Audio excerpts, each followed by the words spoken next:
नमस्ते। आज एक बहुत ही मजेदार सवाल पर बात करते हैं। जब हम कार्ड से पेमेंट करते हैं तो हमारे दिमाग को वो कैश देने से बिल्कुल अलग क्यों महसूस होता है। चलिए पता लगाते हैं कि हमारे खर्च करने के पीछे का मनोविज्ञान आखिर है क्या। कभी सोचा है कि कार्ड टैप करना इतना आसान क्यों लगता है और जेब से कैश निकाल कर देना थोड़ा चुभता क्यों है। अगर ऐसा महसूस होता है तो ये एक बहुत ही आम बात है। तो देखिए, फर्क बिल्कुल साफ है।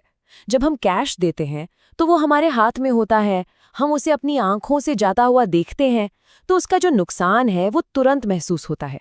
लेकिन कार्ड, वो तो बस एक प्लास्टिक का टुकड़ा है।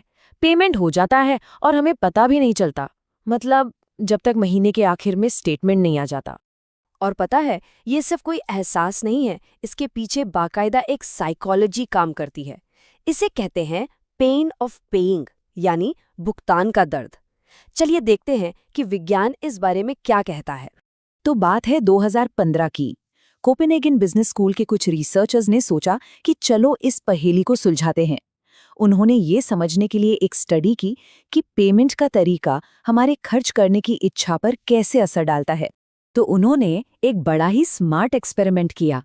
उन्होंने कुछ लोगों को एक ही चीज खरीदने के लिए कहा। शर्त ये थी कि आधे लोग कैश से पेमेंट करेंगे और बाकी आधे डेबिट कार्ड से। सामान बिल्कुल एक जैसा था, बदला तो सिर्फ पेमेंट का तरीका। और जो नतीजे आए वो सच में हैरान करने वाले थे। पता चला कि जो लोग डेबिट कार्ड से पेमेंट कर रहे थे वो कैश वालों के मुकाबले उसी सामान के लिए 54% ज्यादा कीमत देने को तैयार थे। जी हाँ, पूरे 54%। ये चार्ट देखिए, ये सीधा उसी स्टडी से है और ये बिल्कुल साफ साफ दिखाता है। यहाँ देख सकते हैं कि बियर हो, कॉफी हो या कुछ और, हर चीज के लिए कार्ड वाले ग्रुप ने ज्यादा बोली लगाई। मतलब ये कोई एक बार की बात नहीं थी, ये एक पैटर्न था जो बार बार दिखा। तो ये सब हमें वापस उसी कॉन्सेप्ट पर ले आता है, पेन ऑफ पेइंग। देखिए, जब हम हाथ से नोट देते हैं तो हमारे दिमाग को एक सिग्नल जाता है कि कुछ सच में जा रहा है, एक असली नुकसान हो रहा है, इसीलिए थोड़ा सा दर्द होता है। लेकिन कार्ड स्वाइप करने में वो दर्द बहुत कम हो जाता है, क्योंकि पैसे हमारी आंखों के सामने से गायब नहीं होते। एक बात यहाँ साफ कर दूं, इसका ये मतलब नहीं कि लोगों के पास पैसे कम या ज्यादा थे। एक्सपेरिमेंट में सबको बराबर पैसे दिए गए थे। फर्क सिर्फ पैसे के रूप का था, यानी कि वो असली नोट थे या बस एक डिजिटल नंबर। और इसी एक चीज ने पूरा खेल बदल दिया। अच्छा, तो अब सवाल ये उठता है कि अगर प्रॉब्लम ये है कि कार्ड का खर्च दिखाई नहीं देता, तो इसका हल क्या है? जवाब सीधा है, हमें उस खर्च को दोबारा से देखने लायक बनाना होगा। मतलब अगर समस्या खर्च का अदृश्य हो जाना है तो समाधान उसे फिर से दृश्य बनाना है। हमें अपने दिमाग को ये याद दिलाना होगा कि हाँ, पैसा सच में खर्च हो रहा है। और यहीं पर एक और कॉन्सेप्ट आता है, पेमेंट सेलियंस। ये सुनने में थोड़ा भारी लग सकता है, लेकिन इसका मतलब बहुत आसान है।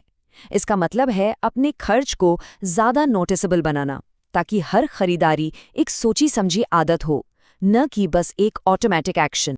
तो इसे असलियत में कैसे किया जाए?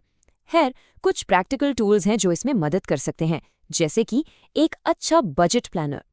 एक अच्छा बजट बनाने का सिस्टम बस 3 आसान स्टेप्स पे टिका होता है। सबसे पहले अपने फाइनेंशियल गोल्स तय करना, दूसरा हर छोटे बड़े खर्च को ट्रैक करना, और तीसरा हर महीने बैठकर देखना कि पैसा आखिर गया कहाँ। और जब खर्चों को ट्रैक करने की बात आती है तो तारीख, क्या खरीदा, किस कैटेगरी में और कितना अमाउंट, ये सब तो जरूरी है ही। लेकिन यहाँ एक चीज बहुत खास है, पेमेंट का तरीका। ये जानना कि पेमेंट कार्ड से हुआ या कैश से। सिर्फ इस बात को लिख लेने से ही वो अदृश्य खर्च दिखने लगता है। और देखिए, सिर्फ हम ही ऐसा नहीं कह रहे। एक पॉपुलर बजट प्लानर की रिव्यूअर हैं जॉर्डन बजट्स। वो कहती हैं, मुझे ये बहुत पसंद है कि मैं ये अंतर कर सकती हूँ कि वो खर्च कहाँ हुआ, क्या ये कार्ड पर था या मैंने नकद का उपयोग किया। मुझे पसंद है कि ये प्लानर ऐसा करता है। उनकी ये बात बताती है कि ये फीचर लोगों के लिए कितना जरूरी है। ये सिर्फ हिसाब किताब नहीं है, ये एक तरह की जागरूकता है।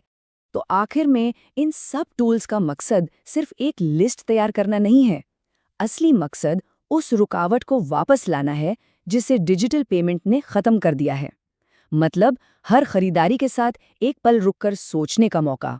तो चलिए, अब तक जो कुछ भी हमने समझा उसे फटाफट समेट लेते हैं और ये भी देखते हैं कि इसका हमारी असल जिंदगी में क्या मतलब है। तो सबसे पहली और बड़ी बात, पेन ऑफ पेइंग की वजह से कार्ड से पेमेंट करने पर हम ज्यादा खर्च कर सकते हैं। दूसरी बात, इसका हल है अपने खर्च को ज्यादा सेलिएंट यानी देखने लायक बनाना। तीसरी बात, बजट ट्रैकर जैसे टूल्स इस काम में हमारी मदद करते हैं। और सबसे जरूरी बात, बस इस बात को जान लेना कि ऐसा होता है, यही कंट्रोल वापस पाने की तरफ पहला और सबसे बड़ा कदम है। तो अब आखिर में एक सवाल छोड़ जाता हूँ। इस दुनिया में जहाँ पेमेंट बस एक टैप की दूरी पर है और लगातार और भी आसान होता जा रहा है, ऐसे में अपने पैसों पर नज़र रखने के लिए हम क्या तरीका अपनाएंगे?